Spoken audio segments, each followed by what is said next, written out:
Donovan Keith here. I'm a product manager for capsules at Maxon, and in this video I want to give an answer to a question I saw on a forum about how to chunk an array into a series of sub arrays or sub lists.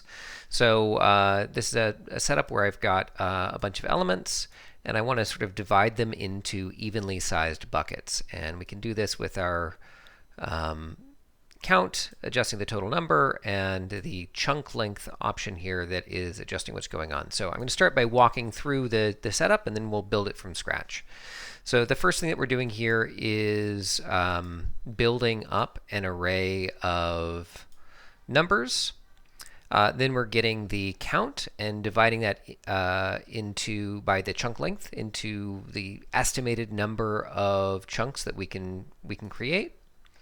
Then we are counting through each of those sort of estimated chunks. We're figuring out a good starting index number and then a good ending index number. And then we are slicing or sort of extracting out sections of this array one at a time to then, in the end, reconstruct that array and output our chunks. So let's just go ahead and build this in a new scene.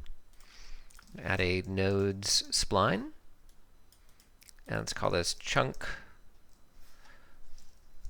array, and let's go ahead and create that first array. And so to do that, I'm going to do index array from string, and I'm just going to write 0 to 10 and add a text and connect this here, and let's take a look. So this is giving us 0, 1, 2, 3, 4, 5, 6, 7, 8, 9, 10. Let's go ahead and now divvy up or break up this array. So in order to break it up into chunks, I first need to know how long it is, and then I need to know the sort of the length of my chunks so that I can kind of divide it up by that same length. And we're eventually going to find, oh, that maybe we've got, fewer exact numbers of chunks than it's integers, and we might want to round up. So let's get the count or the length of this array. Get array length. And then I'm going to add in an IO count, which is just a user input. I'm going to call this chunk length. And now I want to divide my chunk count, or my array length, excuse me, by my chunk count. And this will give me exact number of chunks. And let's just output this. And we see 3.667 chunks, which is not a number that we can easily use in a range. So I'm now going to use a rounding node called Ceiling, C-E-I-L. I'm going to drag this in here, and I'm going to round, bring it in, call it Ceil, drag this in and connect it, and we see that it rounds up. So this is effectively round up to nearest integer. And now that I've got this, I've got the number of chunks that we need. So let's go ahead and use a range node to count through these. 1, 2, 3, 4, and you can sort of see what's going to go on here. 1, 2, 3, 4 is all showing up in the same position. So we want to, whenever we get one of these open brackets like this, we want to sort of turn that into a a collected list or some singular thing at the end. Otherwise, we're going to run into some issues like things stacking up on top of each other. So I'm going to use what's called the assemble collection node. And the assemble collection node, I want to set that to be the type or the format of what I want to connect. And I've also connected this scope start to the scope end or scope close, so that this range that's creating a lot of things is going to result in one thing over here.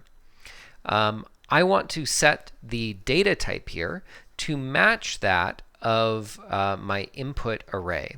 And now my input array, if I come over here, is an array of int32. So I can come over here and choose copy type, come over to assemble collection, come down here, choose edit type, and then Command V to paste I guess I could probably also paste values somewhere, but I've now got an array of int32. But we're creating chunks. So we are not just creating a single array of int32s, which would just give us what we started with. We actually want to break that into arrays of int32. So I'm going to come in here, expand this, click on this second little down arrow, and choose Insert Above Array. And now I have an array of int32s.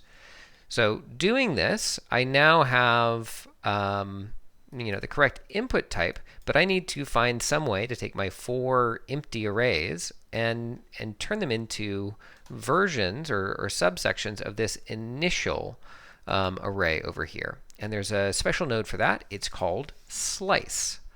The slice node allows me to take an array and extract some portion of that. I could say the first 2 elements, or the first 3, or the first 4. But I want to have a different start and a different end for each chunk.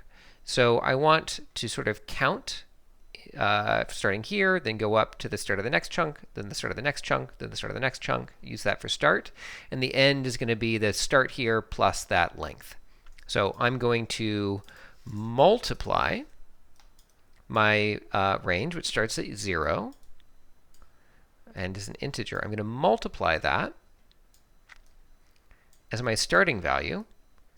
And then we're going to get something weird, because our ending value is just sort of, it's not being calculated relative to the start. So we need to update that. So I'm going to take my starting index, and I'm going to add, I'm just going to make sure this is an integer. I'm going to add my chunk length here and set that to end for my slice array. And now I have got a handy-dandy setup for chunking up an array. And you can imagine doing this for every 4 objects, or every 4 pieces of geometry, sort of parceling those off and setting them on a different shelf, let's say. So this pattern is right now very sort of low level, but it's the same sort of thing that you might use